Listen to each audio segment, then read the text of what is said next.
What's up, guys? Comics Kid 2099, and for a while now, for a few months, I've been doing an X-Men video, most of the time an X-Men review once a week at the beginning of the week. And here recently, I was trying to think, what should I do now? Because I just finished reading the Operation Zero Tolerance storyline not too long ago, and that was a pretty huge story. And after I finished that, I was trying to think, what else can I do? What other runs can I do?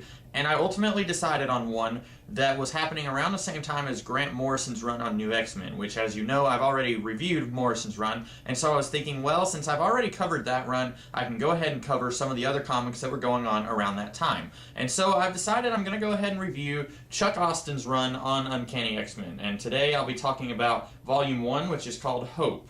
And a lot of people will say that this is the worst X-Men run that they've ever read. And I've said before, I don't agree with that sentiment.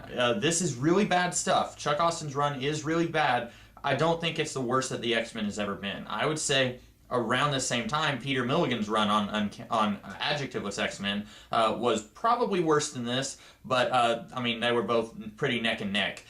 This collects the stuff that was going on right after Joe Casey's run on Uncanny X-Men, which I've also already reviewed Joe Casey's run about a year ago. This stuff, let's see, it's issue 410 through 415, and basically what was going on at this time, there were two main X-Men books, I guess technically three.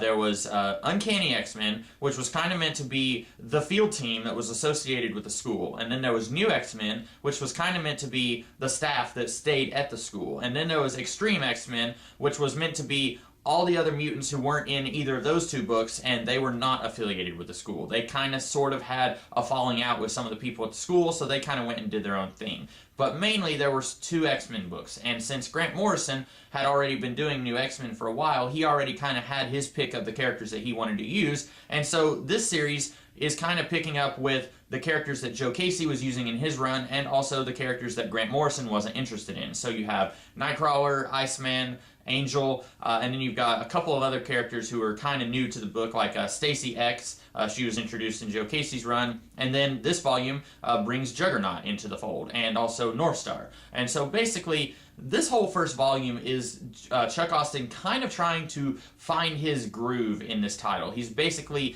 trying to figure out what the team lineup is going to be, and so he spends a few issues kind of establishing that. And the first three issues in this book is a story where an X-Men team goes to Scotland because the Juggernaut has sent out a distress signal, and his partner in crime, Black Tom Cassidy, Banshee's cousin, he is going through a second mutation and has basically become this giant living plant creature, and the Juggernaut is like really worried about him. But then when the X-Men arrive, Black Tom Cassidy attacks them, and he's stealing their life force. And throughout all of this, basically the Juggernaut realizes that Black Tom Cassidy is not really his friend, and so he goes with the X-Men. And when I was younger, I used to think this was kind of just an out-of-character thing, and I was aware at the time that there were other villains who had joined the X-Men and reformed, like Magneto in the 80s, and then later in the 2000s again, and Emma Frost in the 90s. And so I was aware that this was a thing, but I was thinking, you know what, it really doesn't make sense for Juggernaut to join the X-Men. But in retrospect, now that I'm much more knowledgeable about the X-Men than I was when I first started reading this run,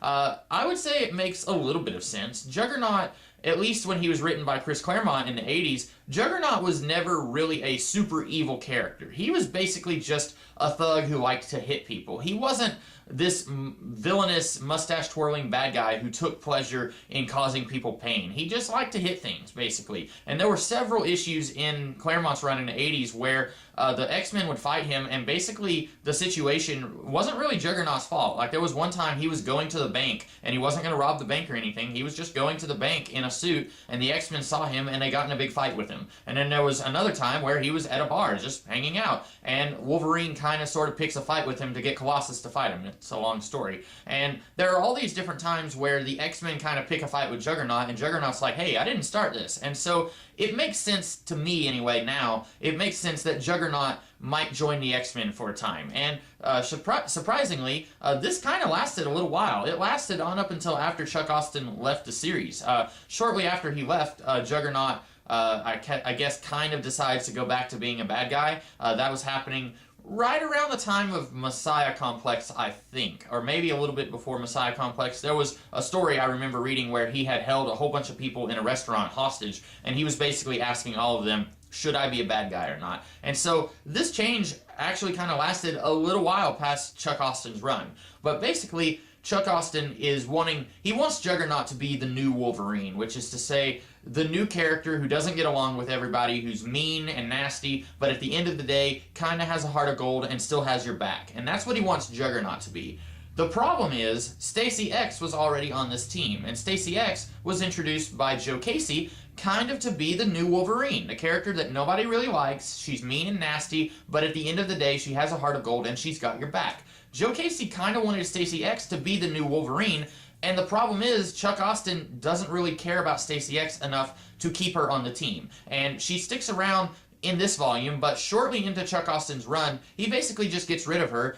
Basically, as near as I can tell, because he was kind of grooming Juggernaut to fill the role that she was already taking. And so, when Juggernaut is taking that role, there's nothing else for Stacy X to do, and so he gets rid of the character. But that's neither here nor there, because that doesn't happen in this volume. A lot of people, like I said, have really said a lot of negative things about this run. I'm going to go ahead and say that this particular volume, Volume 1, Hope, is not terrible. There's a couple of issues here that are really good. I really like the introduction of Squid Boy. He is a character who is recruited into the school in the first 3 issues, and he is a representation that not all mutants look pretty and have supermodel superpowers, if you will, which was an idea that Grant Morrison played with a lot in his run, where a lot of the students looked very grotesque, and they were not these super hot, sexy mutants, which we had come to know for the last 40 years before this run. And Chuck Austin is kind of playing with that also with Squid Boy, who looks like a squid. Actually, he doesn't look like a squid. He doesn't have tentacles or anything. He looks like a fish, and he calls himself Squid Boy. And I kind of like the introduction of Squid Boy.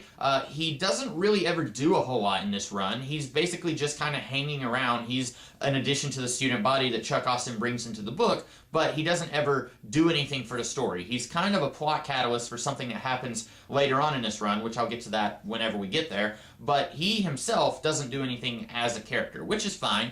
And then Chuck Austin also introduces North Star, which I said already, and that's in the later half of this book, and that issue is surprisingly very good. It's not badly written at all, and some of the issues here, they're not great. There's one issue with this Genosha. I've said before, I don't know if it's pronounced Genosha or Genosha. I've always pronounced it Genosha, but I think in X-Men the Animated Series they pronounced it Genosha, but since I didn't watch X-Men the Animated Series that much, it doesn't really matter to me what they pronounced it like. There's this one Genoshan mutant who she's basically just trying to sleep with one of the X-Men, and we don't really understand why she's doing this. She's flirting very strongly with the Angel, and then he kind of rejects her and walks away, and then she goes to Iceman is doing the same thing, and he doesn't reject her, and we don't really understand why she's doing this, but she's doing it, and then this kind of provides the conflict for that issue. It's not really well written. We find out that she has a husband, and he's psychotic, and he's trying to murder Iceman, and he says if any of the other X-Men come, he'll murder them also.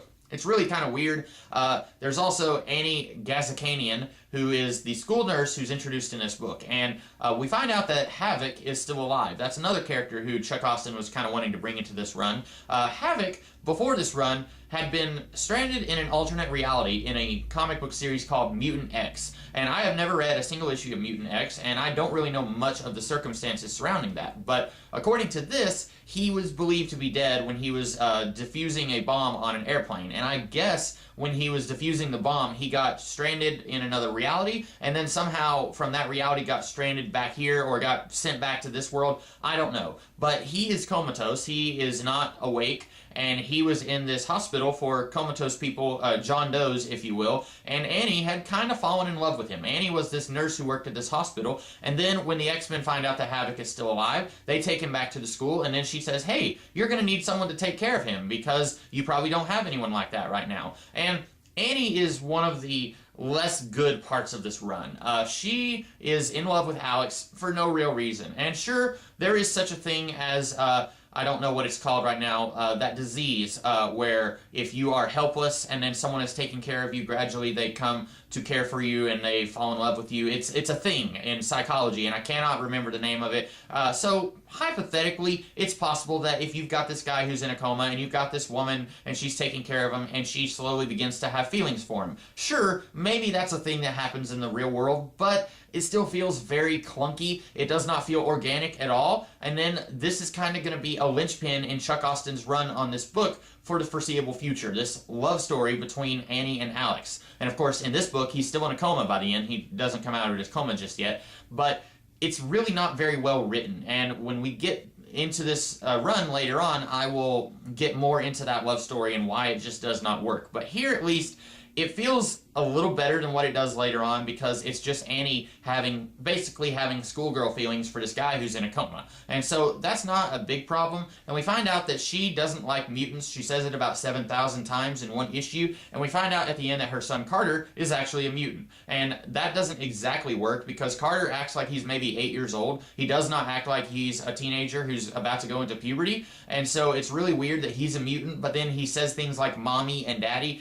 He acts like a little kid who's like 6 to 8, but then he has mutant powers. But that's neither here nor there. I don't have a whole heck of a lot to say about this particular book, because like I said, really all the issues here are just kind of set up for stuff that Chuck Austen wanted to do later on. He wants to introduce Havoc into the book, so he reveals that he's still alive and he's in a convalescent hospital. I don't know how to pronounce it.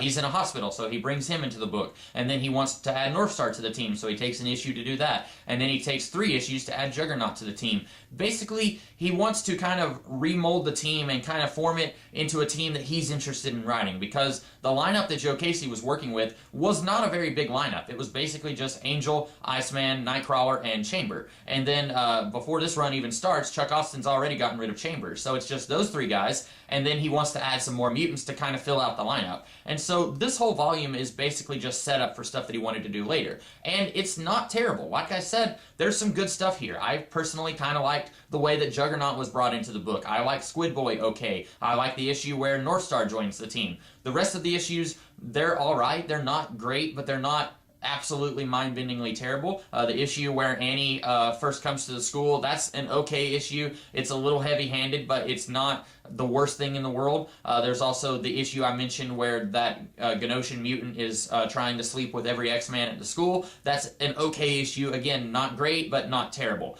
So if you've heard people say that Chuck Austen's run is the absolute worst thing in the world, well, it's one of the worst things in the world, but it's not the worst X-Men run of all time. And if you were curious, I would go ahead and recommend that you read Volume 1, Hope. The book that has Wolverine as Hugh Jackman on it. That looks a lot like Hugh Jackman, doesn't it? I would go ahead and recommend that you read that volume just to see if you're interested, because this has some okay issues, some pretty decent issues. It does get worse from here on out, but this has some issues that are not really bad. They're pretty okay. So that's my thoughts on Volume 1 of Chuck Austen's run on Uncanny X-Men. And for the foreseeable future, for the next few weeks, I will be reviewing various volumes of Chuck Austen's run of Uncanny X-Men. I have all the volumes of his run, so I'll be reviewing this run until I finish it, and then I'm not really sure what I want to do after that. Maybe Extreme X-Men, something like that. One of the other title that was going on around this time. So we'll just kind of figure it out. I'll play it by wing, play it by ear. You know what I mean. We'll figure it out as I get along. So that's all I have to say about Uncanny X-Men Volume 1, Hope.